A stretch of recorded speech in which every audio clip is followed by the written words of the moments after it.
sapu tangan penduduk sorga itu, sapu tangannya lebih bernilai dari dunia dan isinya. Ini sapu tangannya Pak ya.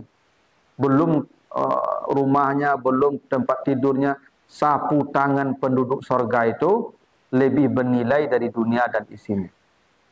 Makanya kata Allah di surat Yasin ayat 66, walau nasa'u latamasna ala a'yunihim fastabakus sirat.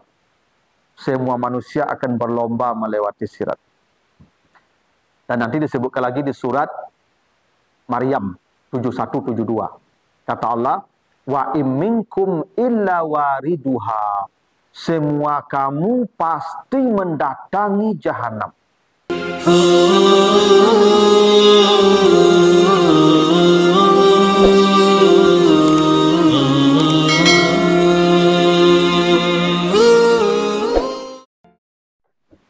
Assalamualaikum warahmatullahi wabarakatuh. Alhamdulillahirabbil alamin. Salatu wassalamu ala asrafil anbiya'i wal mursalin wa ala alihi wa ashabihi ajmain. Bapak, Ibu-ibu, kaum muslimin, jamaah salat maghrib yang dimuliakan Allah. Kembali kita bersyukur kepada Allah atas segala karunia-Nya. Salawat dan salam untuk Nabi kita Muhammad sallallahu alaihi wasallam. Bapak Ibu yang saya muliakan, malam ini kita akan bahas surat Qaf, ya, surat 50. Surat Qaf ayat 31 sampai 35. Kita baca ayatnya. A'udzubillahi minasyaitonirrajim. Wa uzlifatil jannatu lil muttaqina ghaira ba'id. Hadza ma tu'adun likulli awwabin hafiz. Man khasyiyar rahmana bil ghaibi wa jaa'a biqalbin munib. Udkhuluha bisalamin zalika yaumul khulud. Lahum ma yasha'una fiha wa ladaina mazid. Artinya, dan akan kami dekatkan surga kepada orang-orang takwa dalam jarak yang tidak jauh. Inilah yang dijanjikan kepadamu bagi semua yang bertaubat lagi menjaga hukum-hukum Allah. Bagi siapa yang takut kepada Tuhan dalam keadaan sendiri dan dia datang menghadap Tuhan dengan hati yang bersih. Masuklah kamu ke dalamnya dengan damai. Itulah hari keabadian bagi mereka, apa yang mereka inginkan di dalamnya, dan di sisi kami ada tambahan. Ini artinya surat Qaf ayat 31 sampai 35. Pertama, Bapak Ibu, kata Allah,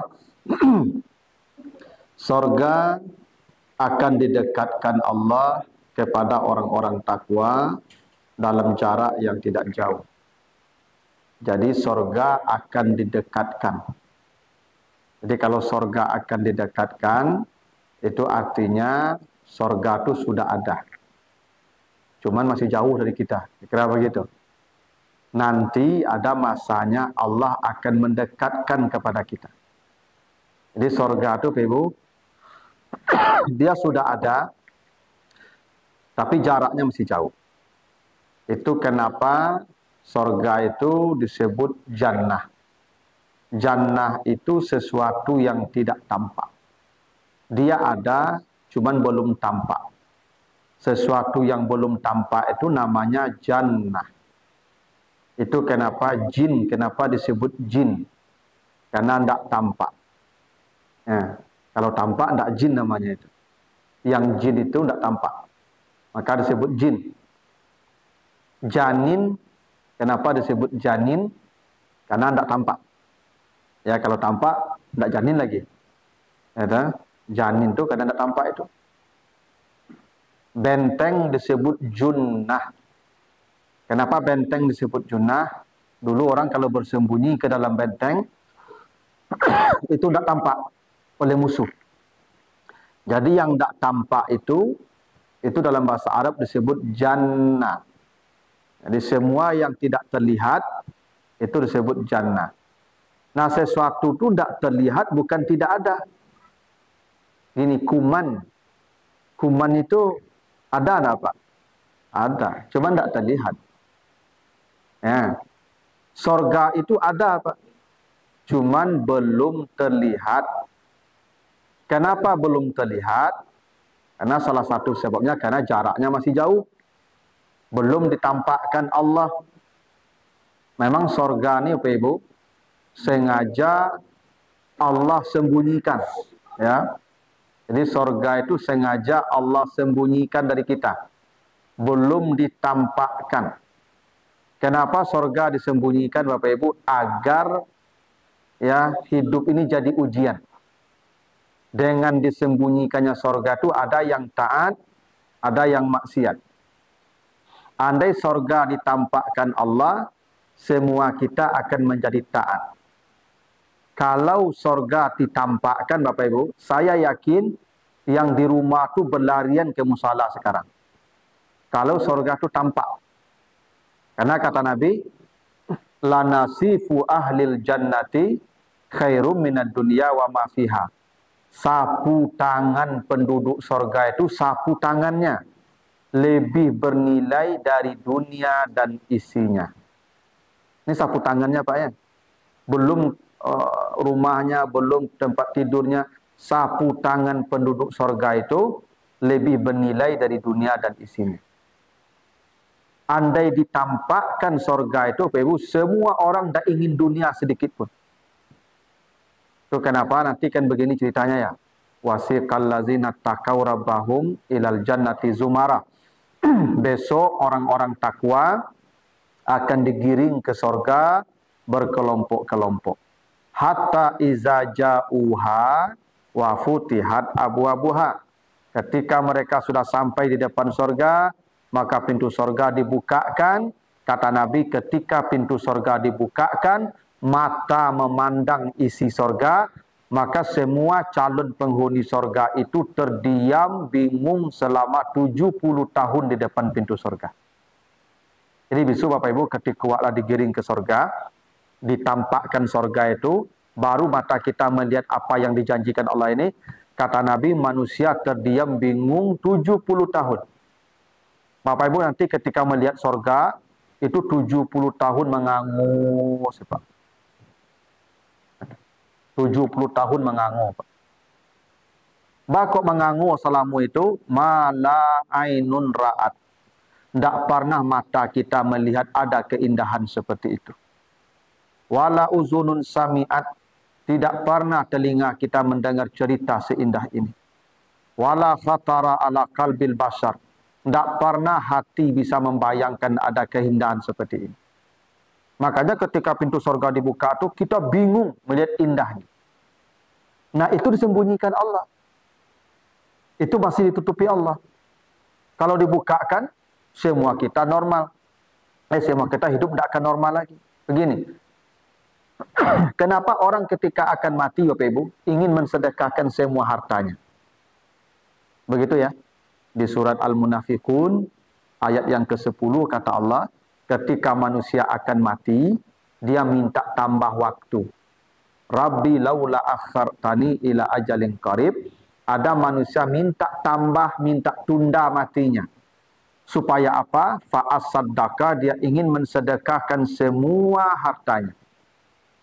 Kenapa orang ketika mati hendak mensedekahkan semua harta? Seakan-akan dunia tidak ada nilainya bagi dia. Karena ketika akan mati itu Allah perlihatkan surga. Nanti baca surat Qaf ayat 19 sampai 22. Waja'at sakratul mauti bil haq. Ketika sakratul maut sudah datang, apa kata Allah? Fakashafna anka ghita'aka. Itu ayat 22-nya. Allah bukakan semua yang disembunyikannya. Ketika sakratul maut sudah datang nanti Bapak Ibu, baru Allah bukakan semua yang disembunyikan Allah, termasuk surga. Di saat itulah Bapak Ibu melihat sebagian surga. Dan itu memang begitu janji Allah. Nanti Bapak Ibu kalau baca surat Fussilat ayat 30, innal ladzina qalu rabbunallah tsumastaqamu tatanazzalu alaihimul malaikatu alla takhafu wa la tahzanu wa absyiru bil jannatil lati kuntum tu'adun. Orang beriman lalu mereka istiqamah dalam kebaikan, saat kematiannya datang turun para malaikat mengkabarkan kepadanya, ini surgamu. Jadi ada kalanya nanti Pak, ketika akan sakratul maut itu diperlihatkan gambar surga kita. Ketika itu nyawa kita ditarik dan kita tidak merasakan sakit sedikit pun. Bukan mati tidak sakit, tapi sakit mati hilang karena melihat keindahan surga yang dipertontonkan kepada kita. Mati itu tetap sakit. Cuma rasa sakit kok hilang dek kenikmatan yang sedang kita tonton. Sama lah ibu kalau nonton sinetron yang ke-7 tu. Sinetron ku sama rancak ceritanya, cerita awak mana gitu ah. Kalau bahasa anak mudanya gua banget gitu ah. Gitu. Nah, ketika nonton cerita tu, ibu nonton sinetron tu, sagadang kelingking nyamuk menggigit atau rasul nah. Kenapa?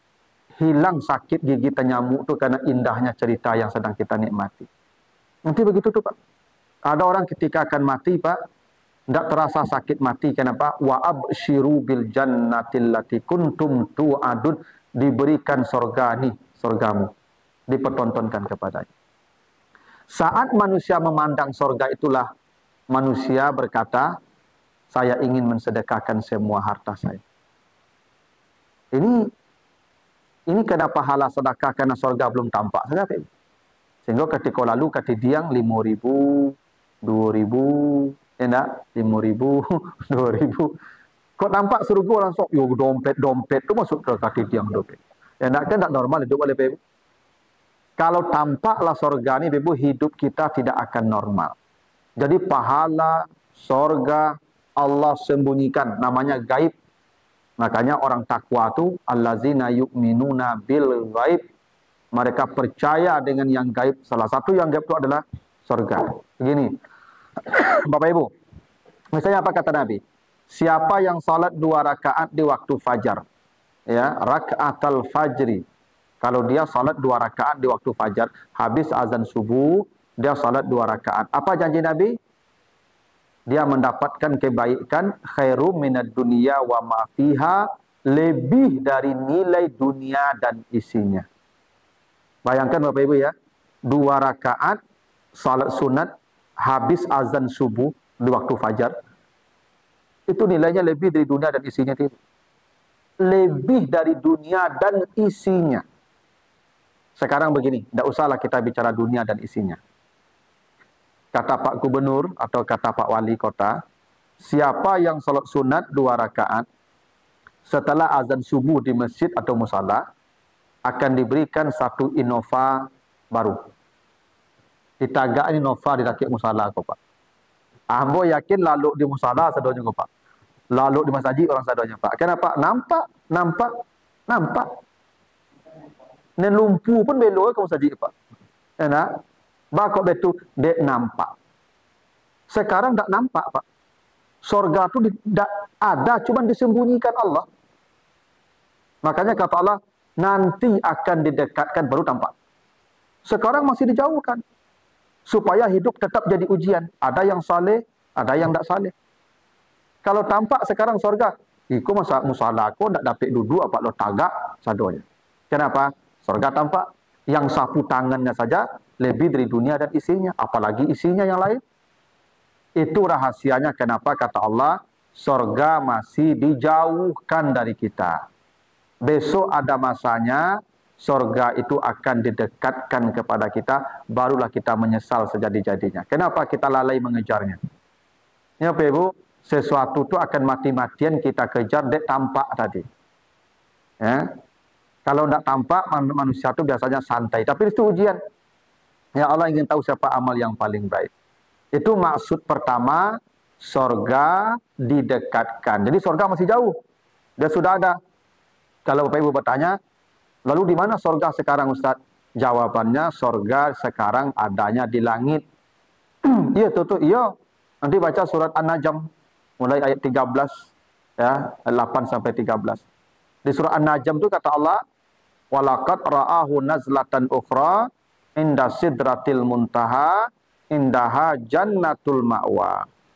Kata Allah, Nabi Muhammad Isra dan Mi'raj sampai ke langit ke-7, lalu naik ke Sidratul Muntaha, di Sidratul Muntaha itu dilihatlah Jibril dalam rupa yang asli. Di samping Sidratul Muntaha itu ada surga Jannatul Ma'wa. Itu dalilnya. Jadi kalau begitu surga di mana? Di langit. Tapi mana langit? Wallahu alam. Entah di mana langit, Pak. Karena langit itu semua yang di atas kita langit. Dan Allah ya meletakkan surga di sana. Makanya surga itu tinggi, fi jannatin aliyah. Surga itu tinggi karena tempatnya di tempat yang tinggi, langit. Itu makna pertama, surga akan didekatkan kepada orang takwa. Makna kedua, boleh jadi surga ini Bapak Ibu, tetap jaraknya jauh dari kita.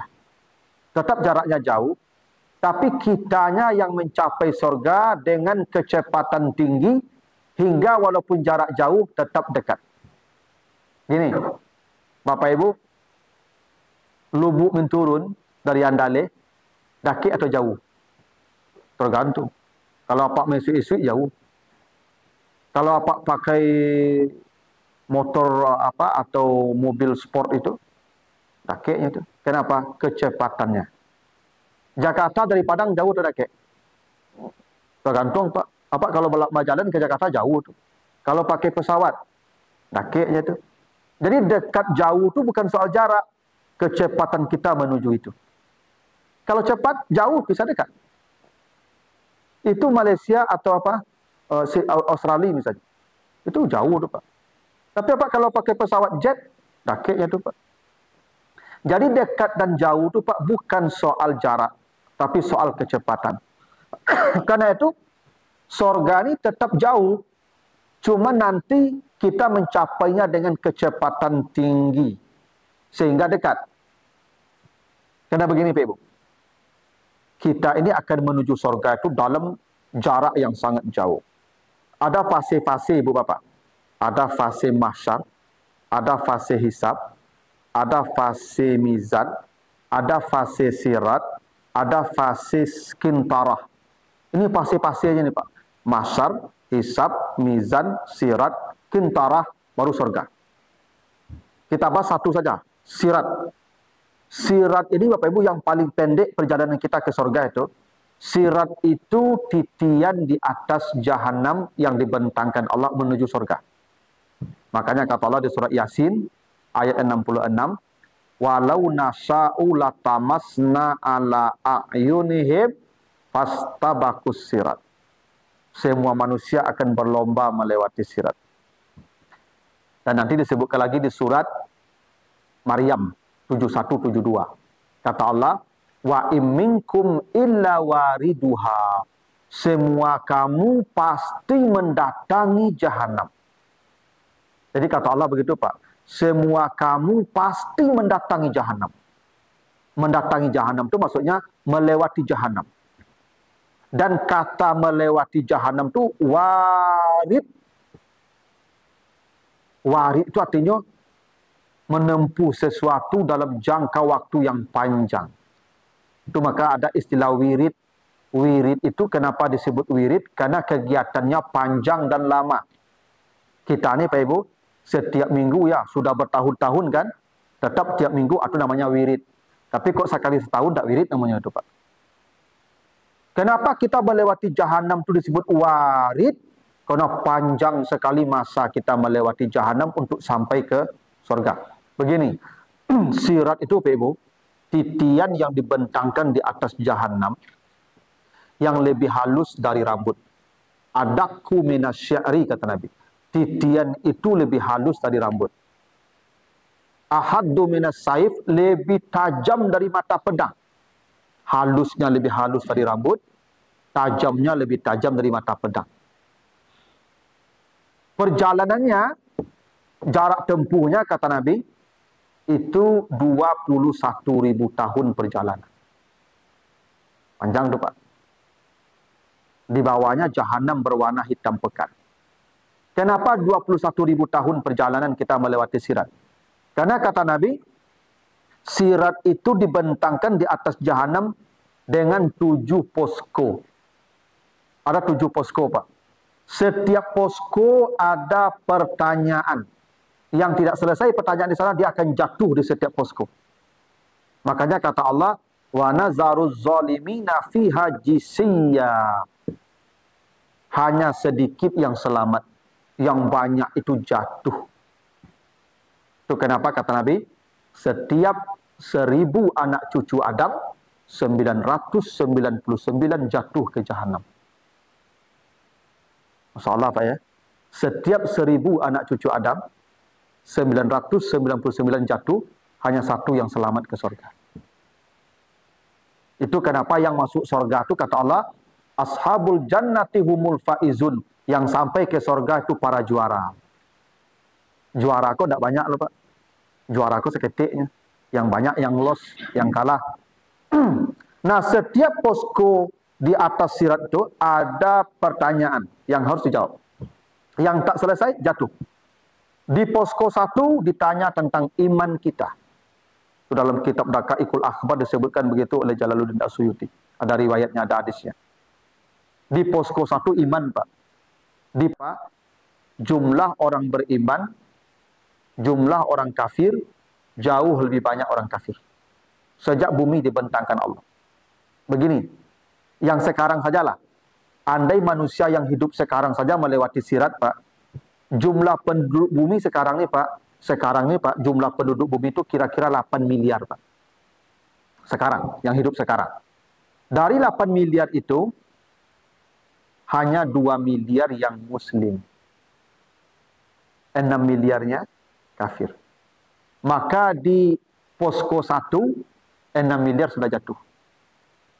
Yang tersisa cuma 2 miliar yang beriman. Andai selamat yang 2 miliar ini di posko 1, dia lanjut ke posko 2, ditanya tentang salatnya di sana. Di posko 2 ini Pak, yang 2 miliar tadi, separuh lebih berjatuhan pula. Kenapa?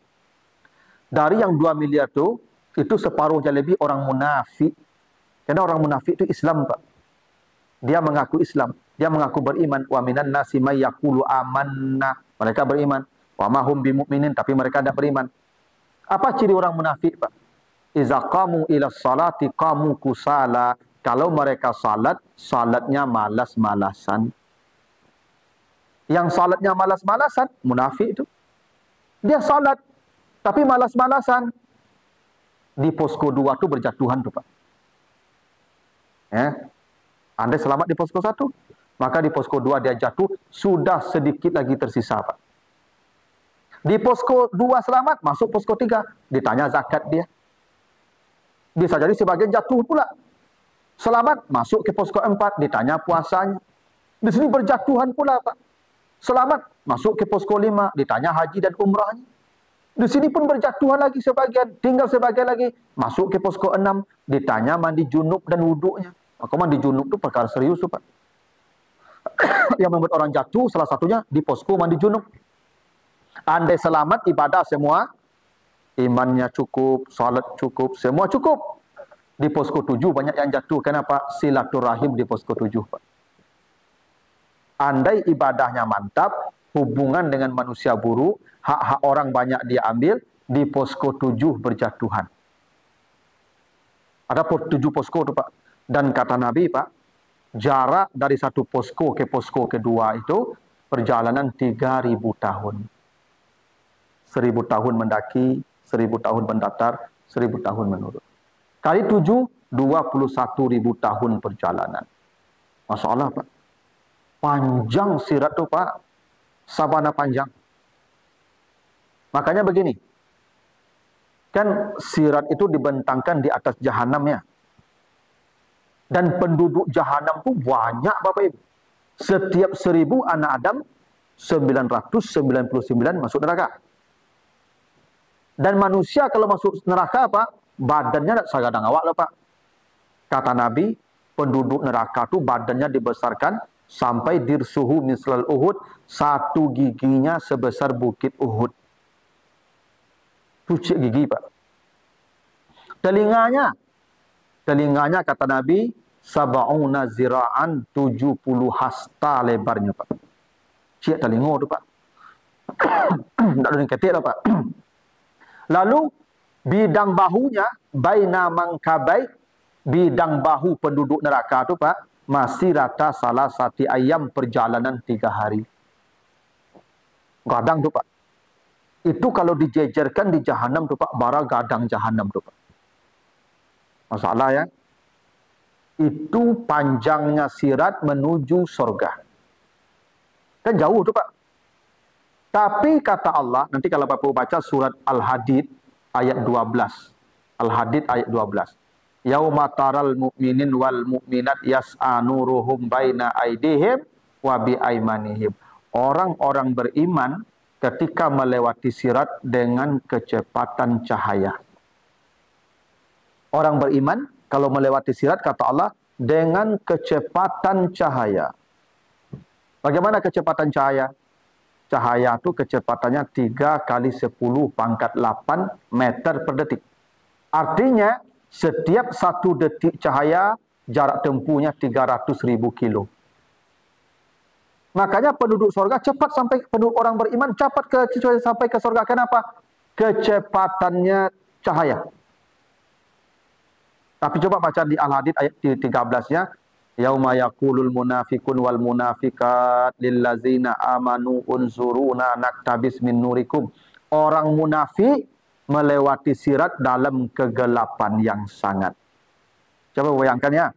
Titiannya lebih halus dari rambut, lebih tajam dari mata pedang, panjang 21.000 tahun perjalanan, di bawahnya jahanam hitam pekat, gelap gulita melewatinya. Siapa yang bisa selamat tu Pak?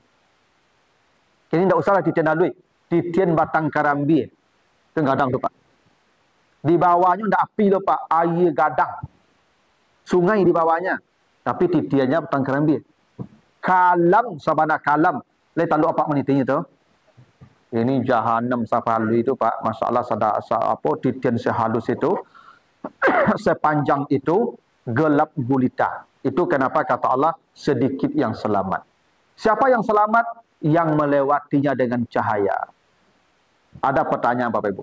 Kenapa orang beriman melewati sirat dengan cahaya Pak? Kenapa orang munafik melewatinya dalam kegelapan Pak? Hadis Ibnu Majah menjelaskan. Apa kata Nabi? Basyiril masya'ina fi zulmi ilal masajid bin nuri tam yaumal qiyamah. Berikan kabar gembira semua orang yang berjalan ke masjid untuk salat subuh berjamaah, mereka lah yang paling terang melewati sirat. Insyaallah Pak ya. Kalau ibu bapak ingin cepat melewati sirat dengan kecepatan cahaya, kata Nabi, berjalanlah ke masjid untuk subuh berjamaah. Itu ternyata Bapak Ibu, itu kenapa orang munafik gelap lewat sirat Pak. Karena kata Nabi, askalus salati alal munafikin suhudul atama was subuh. Salat yang paling berat bagi orang munafik, subuh dan isya berjamaah. Jadi, subuh berjamaah ini Pak, paling berat bagi orang munafik. Kenapa? Orang munafik itu ciri-cirinya yura'unan nas. Mereka beribadah harus tampak oleh orang. Kalau tidak tampak oleh orang, mereka malas beribadah, tidak mau beribadah. Subuh dulu gelap gulita, orang masih tidur, tidak ada yang lihat dia datang ke masjid dalam gelap itu. Itu kenapa dia yang berjalan ke masjid subuh berjamaah lewat sirat dengan kecepatan cahaya. Makanya Bapak Ibu, tolonglah jaga-jaga subuh berjamaah nih Pak. Kalau bisa Bapak Ibu berjalan ke masjid, ke musala aku, kalau subuh kok berjalan kaki lah Pak. Jangan pakai kendaraan. Kalau pakai kendaraan Pak, pakai cahaya tu. Berjalan kaki lah. Yang berjalan kaki, makanya kata Nabi, masya tu berjalan kaki. Cuma kodo tamasa tu jalan-jalan santai. Kalau berjalan capek, jo kendaraan namanya sarah. Cuma kok mobil bahasa Arabnya sayyarah. Kata Nabi bukan sarah, masya.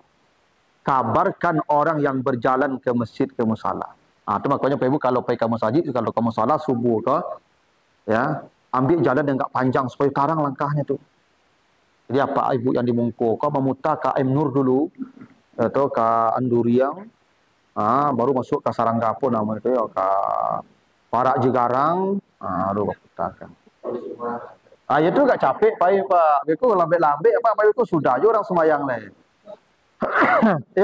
Kalau ingin memutar-mutar jalan tentu dia capek Pak. Nyu bakok berjalan kaki kau gadang palonya Pak. Karena orang kalau berjalan kaki nyu capek Pak begitu tu. Ya, enggak, kalau jonda kan bisa digas capek sonda ke Pak. Kalau berjalan kaki kan tidak bisa digas lah. Maka orang tuh berjalan kaki itu Pak pasti kadang ingin capek. Silakan Pak.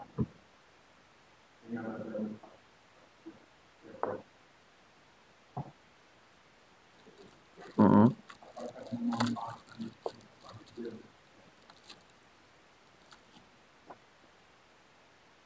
Ya.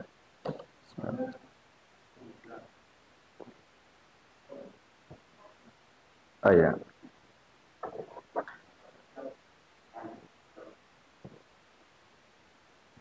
Iya, boleh. Bukan dilarang, Pak. Apa pakai mobil, pakai kendaraan kayak ke masjid subuh tidak dilarang. Tidak ada dilarang. Afdalnya berjalan kaki. Kenapa afdalnya? Karena kata Nabi, masya.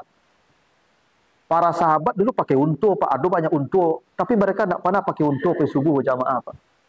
Berjalan kaki. Bahkan pernah ada satu sahabat namanya Sya'ban. Sya'ban itu Pak Ibu 2-3 jam dari rumahnya ke Masjid Nabawi itu berjalan kaki.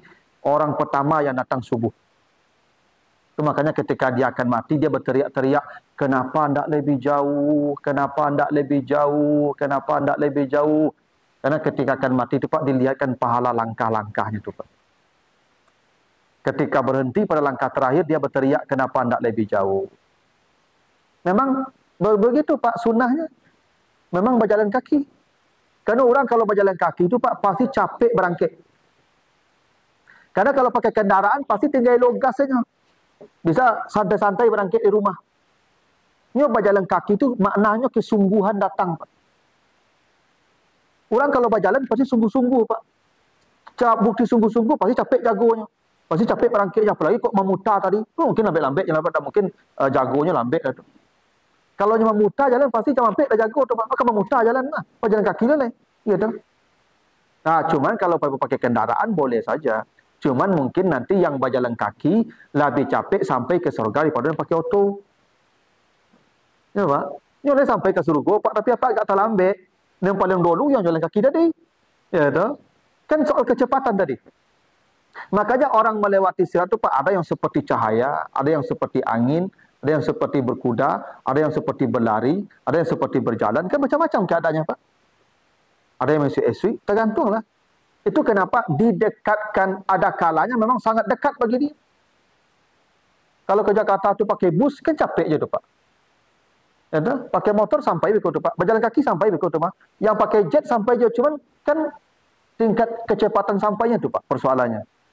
Kalau pakai kendaraan itu sajanya apa mungkin capek di dunia tapi lambat situ besok. Yang pakai kaki mungkin lambat risiko tapi capek dulu sampai situ. Makanya bahasa Nabi itu masya. Masya itu artinya yang memang berjalan kaki. Karena itu afdal begitu. Tentu kalau ambo dia turun ceramah subuh kemari berjalan kaki biru bukan sampai ya Pak jauh mana ada Pak. Nah, tapi tergantung kondisi. Kalau hujan pakai kendaraan lah. Kalau laki apa sakit lutut kendaraan lah. Lutut lah sakit lah mego-ego tu berjalan lah Pak Ibu. Pakailah kendaraan. Kondisional. Cuman memang dalam bahasa hadis itu berjalan kaki. Itu nilainya spesial. Nah, yang berjalan kaki ke masjid itulah yang paling dekat nanti jaraknya ke surga. Kira-kira begitu pemahamannya Pak ya. Gitu. Silakan Pak.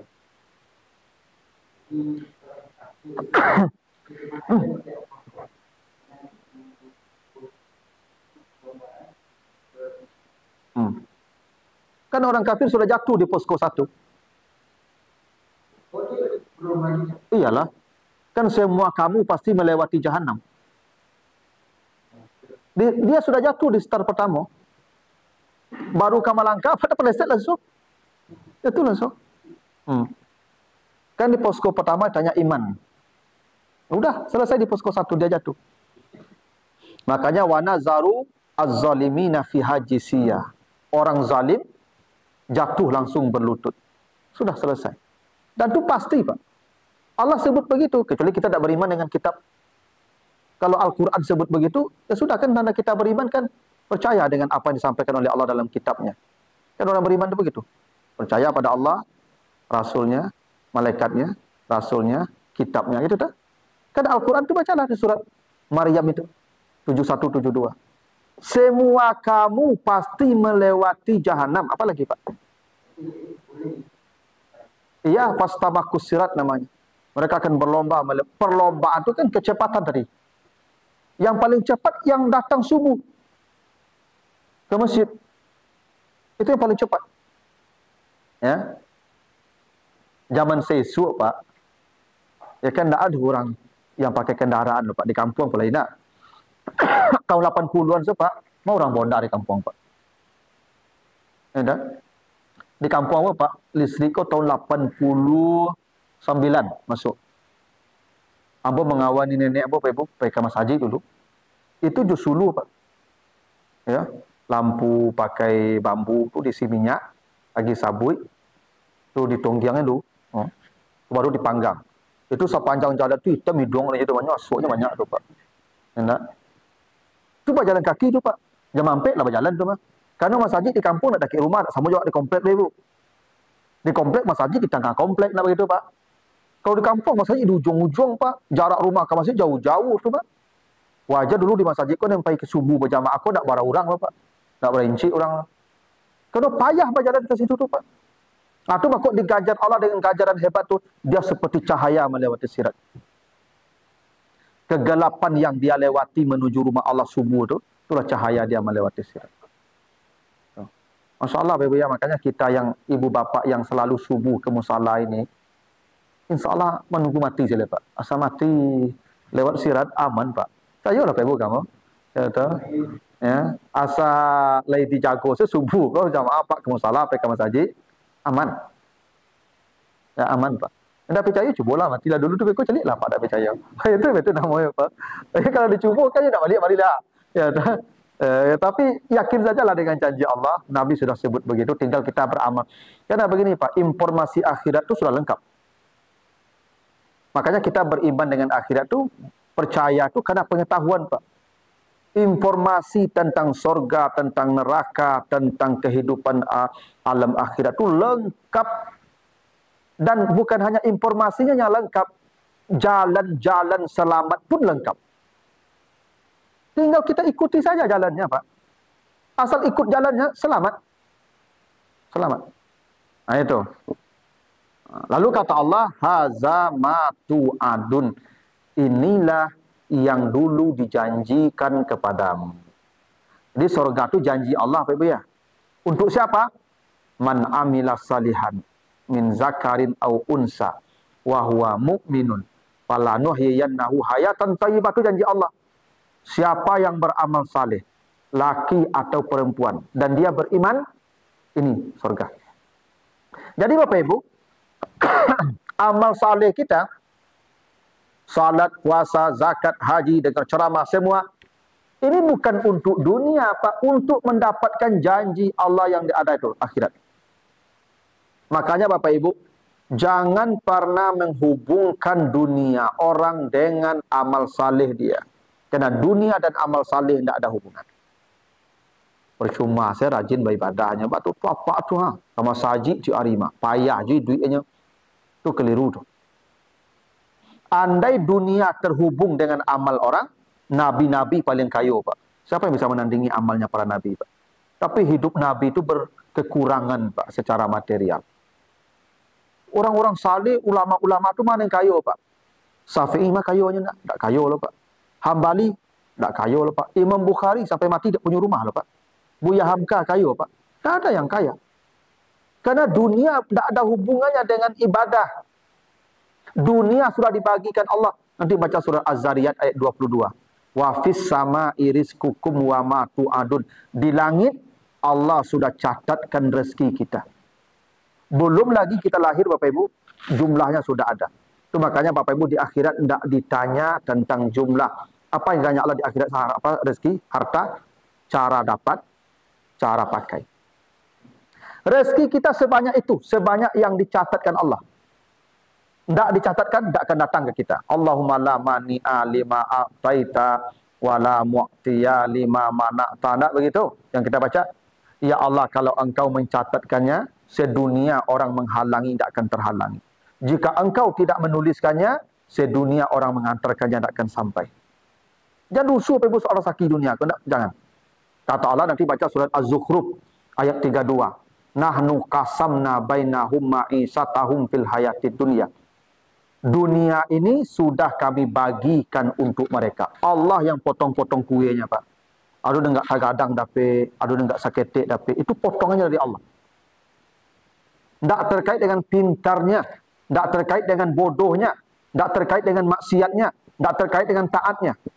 Andai maksiat berkaitan jodoh dunia, orang kafir tidak akan dapat minum seteguk air pun.